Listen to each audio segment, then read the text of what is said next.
السلام عليكم ورحمة الله وبركاته. الصلاة والسلام على رسول الله صلى الله عليه وسلم. ዛሬ ነብያችን አለይሂ ሰላቱ ወሰላም ከሰዎች ጋር የነበራቸው ግንኙነት እንዴት እንደነበረ በጥቂቱ እንመለከታለን። ይህ ኑር ቲዩብ ነው። ለዚህ ቻናል አዲስ ከሆናችሁ ሰብስክራይብ ማድረጋችሁን አትርሱ። ቪዲዮንም ላይክ በማድረግ ጀምሩት።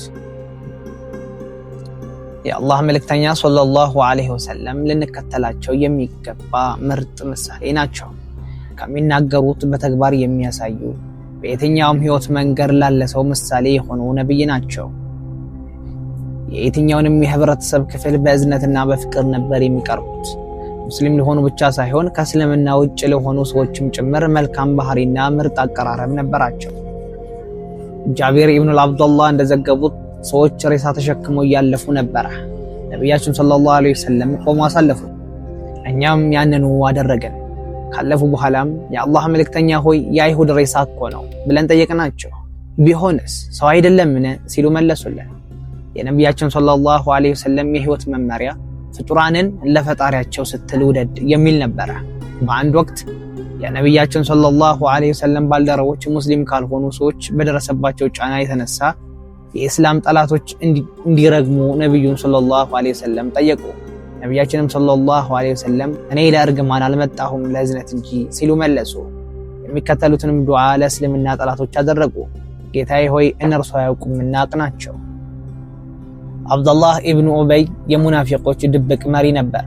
በመዲና ከሙስሊሞች ጋር ቆይቶ እጅግ ወሳኝ በሆነ ሰዓት ሙስሊሙን ጦር ከርቶ ከካሃዲዎች ጋር ተቀላቀለ። ለዚህ ብቻ ሳያበቃ በተደጋጋሚ ሙስሊሙ ማህበረሰብ ከርቷል።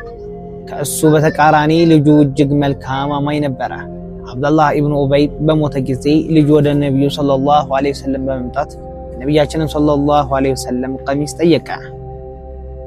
በቀሚሱ የአባቱን ሬሳ ለመገነስ ነብያችንም ሰለላሁ ዐለይሂ ወሰለም ወዳጃቸውንና ተከታያቸውን ላለማስከፋት ደጋግሞ የከዳቸውንና የባለቤታቸውን የአይን ሻንስን በማጥፋት ዘመቻ ላይ የተሰማራውን ሰው ሬሳ እንዲሸፍንበት ልብሳቸውን አውጥተው ሰጡት። ከዚህ የተሻለ የሰብአዊነት ምሳሌ ከቶ ከየት ይገኛል? በአንድ ወቅት አንድ በደዊ በጸሎት ላይ ያሉ እኔና ሙሐመድን ብቻ ማረ ሌሎችን ግን ሲል የእዝነቱ ነብይ ሰለላሁ ዐለይሂ ወሰለም አዳመጡት። እዚያ እንዲህ አሉት፣ ሰፊ የሆነውን የአላህን እዝነት እያጠብቀው ነው አሉት። ነብያችን ሰለላሁ ዐለይሂ በአካባቢያቸው ብቻ የተወሰኑ ሰዎች አልነበሩ። ይልቅስ ዓለምንና የሁሉንም ዘመን ሰዎች በደስታ በእዝነትና በፍቅር ለማስተሳሰር የተላኩ ዘረኝነትንና ክፋትን በማጥፋት የሰው ልጅን ከሰብአዊ ጣሪያ ላይ ያደረሱ ነበሩ። ነብያችን ሰለላሁ ዐለይሂ ወሰለም ከአስተማሪዎች ሁሉ ምርጥ አስተማሪ የነበሩ ሲሆን ልጆቻቸውን ከነ ህይወታቸው ይቀብሩ ለነበሩና ለባሪዎቻቸው ቅንጣት እዝነት ላልነበራቸው ሰዎች እዝነትን በማስታወቅና በተግባርን በማሳየት ምድርን እንዲቀይሩ አስችለዋል። ነብያችን ሰለላሁ ዐለይሂ ወሰለም ማንንም ማግለለውም ሆነ ለይተው አያውቁም። ሁሉንም እንደ ሁኔታው ያስተናግዳሉ። ለምሳሌ አንድ ቀን አንድ በደዊ ወደ ነብያችን ሰለላሁ ዐለይሂ ወሰለም እርዳታ ጥየቃ መጣ። ነብያችንም ሰለላሁ ዐለይሂ ወሰለም በእጃቸው ያለውን ነገር ሁሉ ከሰጡት በኋላ ይህ በቂ ነውን ሲሉ ጠየቁት። መልካም ባህሪ ያልነበረው በደዊ የሚበቃኝን ያህል አልሰጠኝም ሲል መለሰላቸው። የአላህ መልእክተኛ ባልደረቦችም በደዊው አለመብቃቃትና ግብረገብ አለመሆን ተበሳጩ። እርምጃም መውሰድም ፈለጉ። የአላህ መልእክተኛ ግን አስቆማቸውና ተጨማሪ ነገር ሰጡት። በመቀጠልም አሁንስ ይበቃልን ሲሉ ጠየቁት። አዎ አላህ በእኔ በቤተሰቦቼና በዘመዶቼ ልክ በረከት ይስጦት ሲል ተናገረ። ነብያችንም ሰለላሁ ዐለይሂ ወሰለም በበደዊኑና በባልደረቦቻቸው መሃል የተፈጠረውን አሉታዊ ነገር ባልደረቦቼ ተበሳጭተውብሃል፣ ስለዚህ ለኔ የተመኘውን ለነሱ ተመኝላቸው አሉት። በደዊኑም የተባለውን አደረገ። በደዊኑ ከሄደ በኋላ ወደ ባልደረቦቻቸው በመዞር ይህን ተናገሩ። በእኔና በበደዊኑ መሃል የሆነው ነገር ግመሉ ያመለጠችውን ሰው ታሪክ ይመስላል። ያመለጠችውን ግመል ለመያዝ ሰዎች እየተንጫጩ ከኋላ ይሮጣሉ። ግመሉ የባሰ እንደነበረች ትሮጣለች። የግመሏ ባለቤት ለሰዎች እኔና ግመሌን ተውን፣ እኔ ከእናንተ በላይ ያውቃታለሁ፣ ከእናንተ በተሻለ ይዛታለሁ አላቸው። ጥቂት ተምሮችንም ሰብስበው ወደ ግመሏ ተጠጋ። ግመሏም በዝግታ ወደ እሱ መጠጋት ጀመረች።